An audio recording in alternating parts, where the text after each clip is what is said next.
Welcome to part 1 of Competency 7 quiz. In this video, we will answer questions relating to types and properties of functions. Number 1, if f of x is of degree 6, which of the following must be true? Okay, now it says must be true. And investigate what f of x is. It's just lining up that you have degree 6, then 5, then an insinuation that you have x of 4, that you have degree, each descending until you get to your constant of a naught. Okay, well, if you look at each of your options, it says that a naught must not equal 0, cannot equal 0. Well, that's not necessarily true. It can, it can't, it doesn't make any difference. So that's not necessarily true. Then we look at B. F of x has 7 terms. It may not. There is no guarantee that the coefficient in front of, let's say, a sub 4 for x to the 4th, it could be that we have a 0 term somewhere. A sub 4 could equal 0. So we don't know that. That's not a guarantee. There could be fewer. Okay, that being said, we've got down to the last two. And I just said there could be fewer. Well, it's for D, it says f of x has fewer than 7 terms. Not necessarily. It could have 7, it could have less than 7. We have no way of knowing until we get more details, so that's not going to work. So that leaves us with C. I agree with C. If this leading term had a leading coefficient, if it were 0, then that term wouldn't be there, which is what I mentioned when we began, that could be what a sub 7 x to the 7 could be. It could be that a sub 7 actually equals 0. So this is the one option that absolutely must be true. Okay, number 2. What is the range of the function g of x? Well, this is where we need to use a calculator. I see things that I do know. Yes, and you may also see things that you can verify. Well, the first thing is, in the parentheses with our x value, this means that we have x equals -8. But that's actually a shift, okay? And that would be a shift to the left. And then -7, that would be a shift down.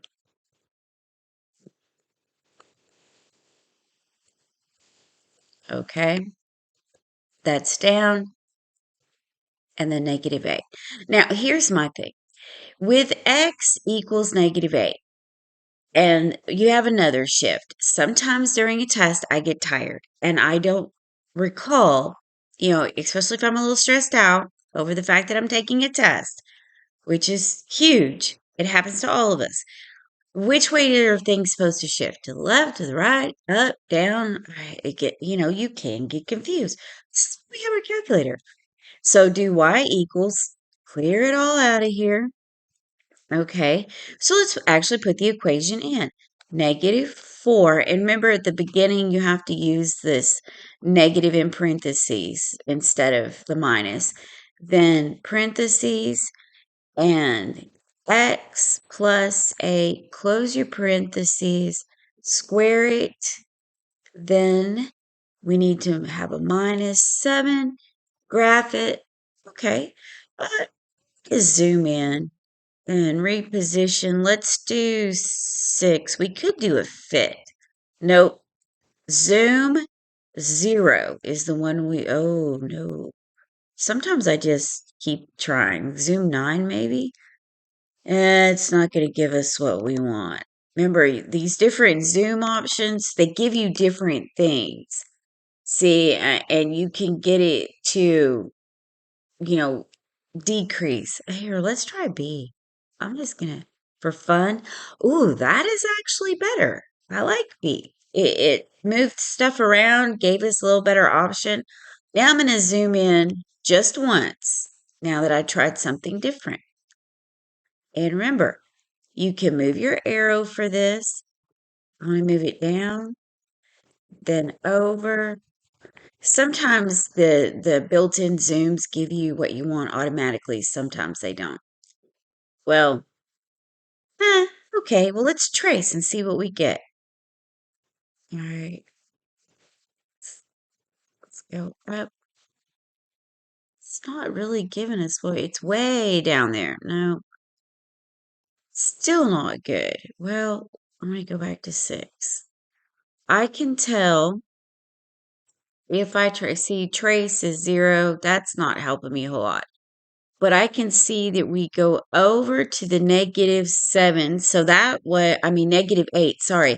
That was a shift to the left. And then we went down 7, and we can count 1, 2, 3, 4, 5, 6. And it is 7. Okay, but what's the best way? Come on, we got a table. Why would we look at anything else, right? Okay, so let's go back and we want x at like -8, -7. So let's go -8 and see what we get. And we're at whole numbers, so that's all well and good. Second graph again. Okay, when x is -8, we get -7. That means the y value is -7. And clearly we can see that from our graph, go back to our graph, that our values are not, let's see, we use zoom 9, I think, or was it zoom B? Zoom B. Let's go up to zoom B. Okay. You can see that all of your values are less. They're less than, for us, -7. So where it says greater than, just mark it out. And don't get confused between the -8 and the -7. The -8 is the x value, okay? The -7 is actually y equals -7. So everything is below that, and it has to be b. And we can see this by our image. Okay, I over-explained that just a little bit, but I do know that there are some people who get confused between which shift is what, so it's worth explaining. Okay, number 3. Which one of the following is completely correct concerning the graph of h of x? Okay, well, yeah, we're going to graph it, and yes, we're going to have a little bit of trouble getting this zoom to work, but let's give it a try. So let's go back to our y equals. If you want to leave that one in and play with it later, remember you can arrow over to your equal where it's highlighting, click enter, and it turns it off. So it's gone. If you want to check that, let's graph. It's gone. Still there for us to come back to later though. And that's why you see so many y sub 1, y sub 2, so many options, because you can put a lot of things in there to help you out. Okay, so we have 5x caret up 7. You're going to have to arrow over because it's not automatic for your higher degrees. Okay, then we need to minus 10, x caret up to the 6, arrow over, minus 25. Now it just skips straight to x, and then minus your 31. Okay, verify that I entered that correctly. Yes, yes, yes. Okay, now let's graph it. Ooh, and that is a bit unclear. I'm seeing some things way down at the bottom of the screen, our calculator screen. Okay, so let's try a zoom. I'm going to try a zoom fit. That's 0. Oh, beautiful. Who knew that it would look like that right by the origin? No way of knowing. Okay, well, because we see that, and we saw a serious zoom out when we first graphed. It was zoomed way out. So this tells me that we've got a good image that we can work with. So let's read our options. As x approaches infinity, that's plus infinity, the positive direction, h of x goes to infinity. Well, let's just write this out very, very quickly. All right, I have my axis, change color. This is what we have. So this is what I am saying is going on. I'm saying that as we go to plus infinity, as we go out to plus infinity this way, along the axis, we go up to infinity. And as we go to the negative infinity, we go down. As we approach negative infinity on the x-axis, we go down. So remember, x first, then y. Look at your x first, it approaches, then we get our y. And it's negative infinity. So if we have positive infinity on x, then it has to go to positive infinity. So we have to match those up. So let's do that. Let's see. A is approaches x, and that will go positive, positive. But then as it goes negative, oh, this is incorrect. For this particular equation, h of x, we have to match positive to positive, negative to negative. So that won't work. B is positive, approaches negative. Nope. C, oh, it has positive approaches and negatives. So the minute we look at the first options on those, we know that it won't work.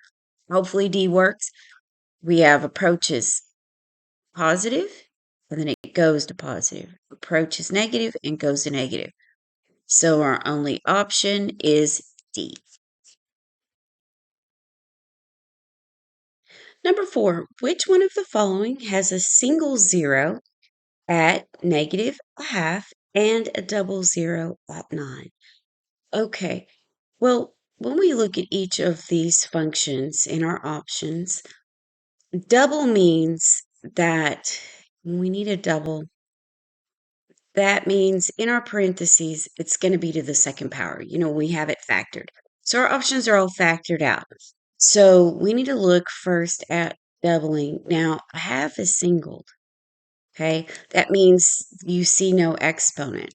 So A's out because the squared exponent is in the wrong place. It should be with the 9. And also, that's a positive 9, okay, not a negative 9. Now that I say that, it looks like B could be an option, okay, but C, I'm not going to buy that because my X will be negative 9. X equals negative 9 for that one and for the next one. Now, D, I don't believe because it's doubling the X equals a half, and the half is actually positive. So we have a lot wrong with the option for D. C, it's correct for X no, it's not correct because the half would still be positive and it's doubling a negative 9. So we have two things that won't work. So you have, several things that won't work in the other options. Now, yeah, B will be our option. But another way to verify is you can't verify your double zeros, but you can at least verify that your function gives you negative x and positive 9. Yeah, real quick, I can see those by solving. But if you're a little shaky, a little rusty, just graph it. Just graph it, look at the table. So I'm going to get rid of, first, I'm going to turn back on my first one, clear out my first. Remember, I told you we can do this. And then, yeah, I'm just going to clear it all. Get rid of everything, start over fresh. Okay, I have parentheses 2x plus 1, close my parentheses. Now, I have no exponent for that one. Open parentheses, and I have x minus 9. Close it, square it.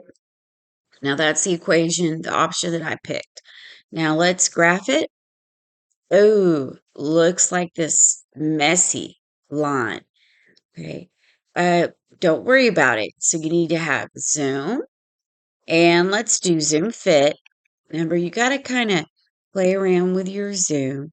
Remember, zoom stat's another good one too, but let's try zoom fit. Ah, there it is. See, when we zoom in appropriately, it doesn't look like a straight line somehow going along the x-axis. Now we have something visual to work with.